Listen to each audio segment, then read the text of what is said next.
सगळ्यात महत्त्वाची बातमी या बुलेटिनची ती म्हणजे राज्यातील सर्व नगर परिषदा आणि नगरपंचायत निवडणुकीसाठीची मतमोजणी आता येत्या 21 डिसेंबरला होणार आहे। त्यामुळे निवडणुकीचे निकाल 21 डिसेंबर रोजी एकत्रित जाहीर करण्याचा निर्णय हायकोर्टाच्या नागपूर खंडपीठाचा आहे। त्यामुळे राज्यातील नगर परिषदा आणि नगरपंचायत निवडणुकीच्या निकालाबाबत उच्च न्यायालयाच्या नागपूर खंडपीठाने हा महत्त्वाचा निकाल दिलाय। आज मतदान जरी झालं तरी त्याचा निकाल 21 तारखेला जाहीर होणार आहे। तसंच या निवडणुकीचे एक्झिट पोल सुद्धा 20 तारखेलाच निवडणूक संपल्यानंतर अर्ध्या तासाने जाहीर करता येतील।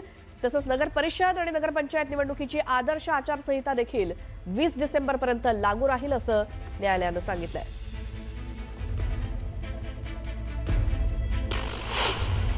कोर्टाने हेच म्हटलेलं आहे की इलेक्शन्स हे फेअर व्हायला पाहिजे, त्याच कारणाकरिता ह्या सगळ्या गोष्टी त्यांनी पोस्टपोन केलेल्या आहेत। या सगळ्या गोष्टीमुळे election would be materially affected.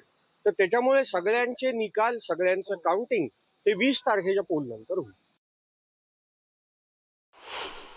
निवडणूक संपल्यानंतर अर्धा तास कुठले एक्झिट पोल देखील 20 तारखेचा जे पोल आहे त्याच्या निवडणूक संपल्यानंतरच अर्ध्या तासानंतर एक्झिट पोल हे डिक्लेअर होतील।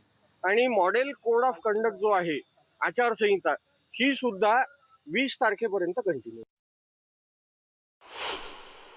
इलेक्शन कमिशन तर्फे त्यांनी पत्र दिलं की जे काउंटिंगचं आहे त्याच्या संदर्भात पत्र दिलं होतं। मान्य नाही केलं पण त्याच्यामध्ये कोर्टाने हेच म्हटलं की आजचे जे इलेक्शन्स आहेत ते कंटिन्यू करा, परंतु सगळ्यांची मतमोजणी आणि सगळ्यांचा रिझल्ट हा 20 तारखेच्या इलेक्शन नंतर होईल, पोलिंग नंतर। कोर्ट पण ज्या पद्धतीने निकाल देत आहे आणि त्याच्यानंतर जी काय हालचाल राज्याची होते ते कळतच नाही लोकांना हे नेमकं चाललंय काय। त्यामुळे आज 2 तारीख आणि तुम्ही 18 दिवसानंतर किंवा 19 दिवसानंतर रिझल्ट लावणार। धन्य आहे हा महाराष्ट्र आणि धन्य आहे महाराष्ट्राचं सरकार। ही संपूर्ण प्रक्रियामध्ये याला जबाबदार निवडणूक आयोग आहे आणि राज्य सरकार सुद्धा आहे। निवडणूक आयोग राज्य सरकारच्या हातचं बाऊल झालेलं आहे, हे आता लपून राहिलेलं नाही, त्यांच्या इशाऱ्यावर काम करते आहे।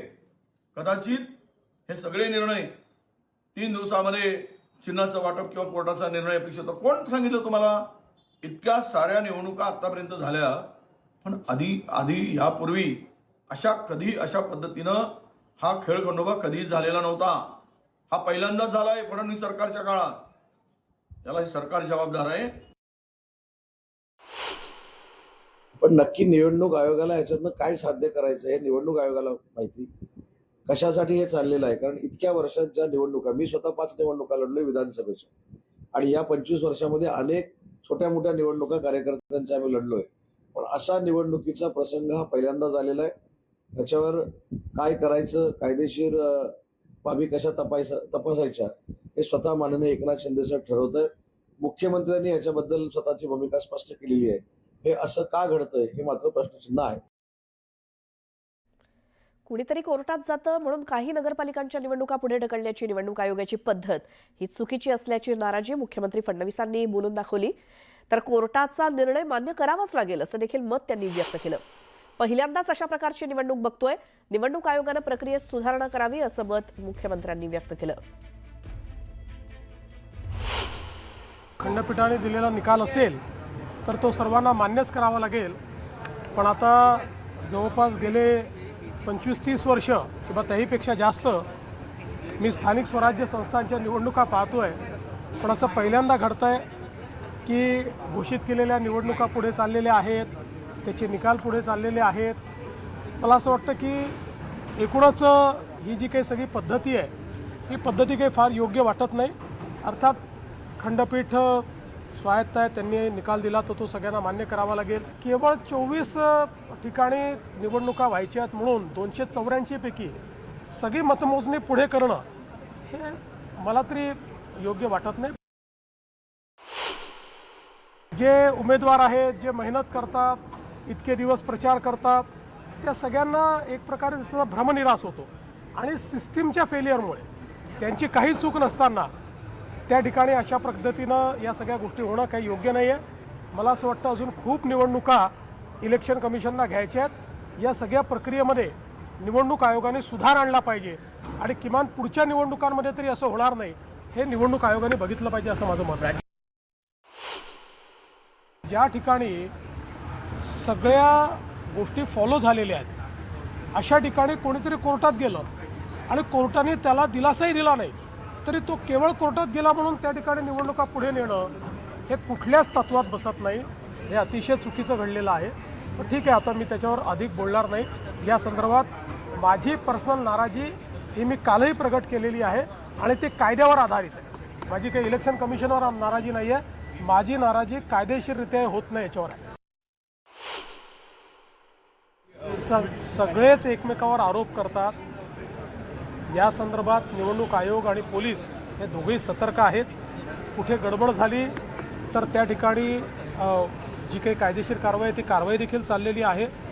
मला असं वाटतं की ओव्हरऑल जर आपण बघितलं तर या निवडणुका शांतपणे पार पाडलेल्या आहेत. काही ठिकाणी टेन्शन आहेत, काही ठिकाणी अतिशय टोकाचे मतभेद देखील झालेले आहेत. होणं योग्य नाही आहे याचा सगळ्यांनी विचार केला पाहिजे. तर खासदार सुप्रिया सुळे यांनी तर ही निवडणूकच पूर्णपणे रद्द करावी अशी मागणी केली आहे. हे इलेक्शन पूर्णपणे रद्द झालं पाहिजे अशी मागणी त्यांची आहे.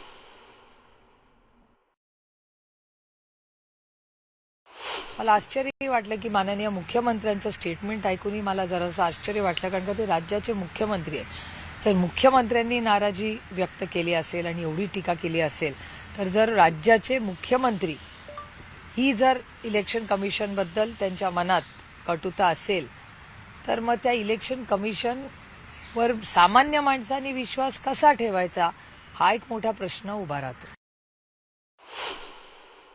मला तर वाटतं हे सगळं इलेक्शन मला विचाराल ते पूर्णपणे कॅन्सल झालं पाहिजे, पूर्णपणे. कारण का इतका घोळ, म्हणजे जे निवडून आले ते कसे निवडून आलेत, म्हणजे जर तुम्हाला सगळ्यांना माहिती आहे कॉपी करून पास झाल्यावर काय बोर्ड करतं तसं कॉपी करून पास होणाऱ्या ह्या नेतृत्वाकडे काय नजरेने लोक बघणार, कसं काही 5 वर्ष काम करणार. हे मी तुम्हाला पुन्हा पुन्हा सांगते, हे एका सशक्त लोकशाही अतिशय घातक आहे.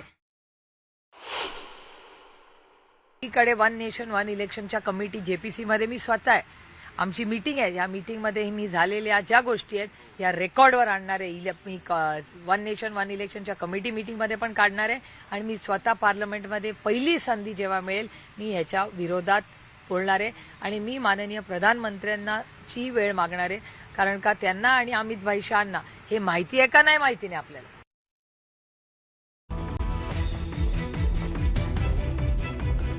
नगर परिषद नगरपंचायत निवडणुकीची मतमोजणी पुढे ढकलली. सगळीच मतमोजणी आता 21 डिसेंबरला होणार. हायकोर्टाच्या नागपूर खंडपीठाचा मोठा निर्णय.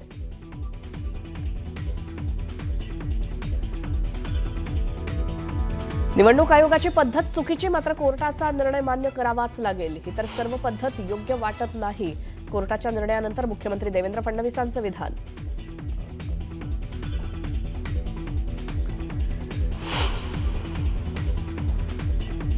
बीडच्या गेवराईत पवार गट आणि पंडित गट आमने सामने. मतदानादरम्यान हिंसक वळण. मोंढा भागातील मतदान केंद्रावरती मोठा राडा.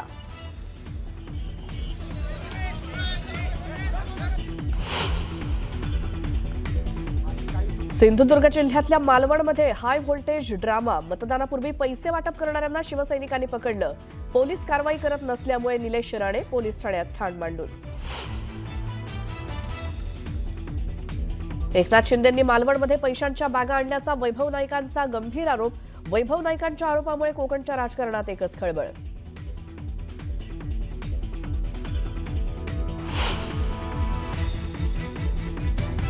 शिंदे मालवणात आले, येताना बॅगेतनं काय आणलं? भाजपच्या थैल्यांना बॅगेनं उत्तर, असं म्हणत संजय राऊतांचा ट्विटच्या माध्यमातून शिंदेंवर निशाणा.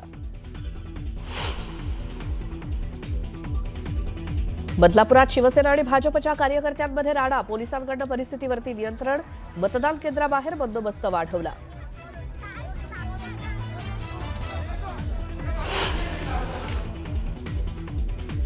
हिंगोलीमध्ये आमदार संतोष बांगर यांचा व्हिडिओ व्हायरल. मतदान केंद्रात चक्क मतदान कसं करायचं या संदर्भात संतोष बांगर माहिती देत असल्याचं व्हिडिओत समोर.